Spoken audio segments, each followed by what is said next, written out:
দর্শক, আমার পেছনে দেখতে পাচ্ছেন একটা ফাঁকা জায়গা, কিছু ইট রাখা আছে, একটা গাছ আছে, একদম ফাঁকা জায়গা। কিন্তু কিছুদিন আগেও, অর্থাৎ আজ থেকে 2-3 মাস আগেও কিন্তু এখানে এরকম ছিল না। এখানে বাড়ি ছিল, গাছপালা ছিল, এবং এই বাড়িতে একটা ফুলের গাছ ছিল, যেটার বয়স ছিল আনুমানিক 100 বছর হবে। কিন্তু সেই ফুলের গাছটা আজকে দেখতে পারলাম, সেই ফুলের গাছ নাই, সেই বাড়ি নাই। ঠিক আছে, এবং এই বাড়িতে দেখতাম একটা ডগ ছিল, সেটা খুবই মানুষের আপনজন হয়ে উঠেছিল। পশু হলেও কিন্তু সে অনেক উপকার করত।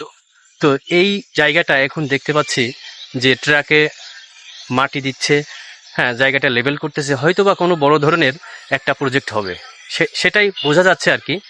তো যে পরিবর্তনটা দেখলাম 2 থেকে 3 মাসের মধ্যে, সেই জায়গা কিন্তু জায়গায় আছে, কিন্তু সবকিছু চেঞ্জ হয়ে গেছে।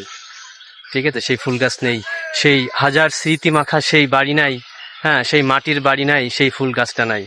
তো এটা দেখে মনে হলো যে একদিন আসলে আমি আপনি থাকবো না, কিন্তু এই জায়গা, হ্যাঁ, এই জমি কিন্তু ঠিকই থাকবে, শুধু থাকবো না আমি, আর মাঝখান দিয়ে রয়ে যাবে স্মৃতি।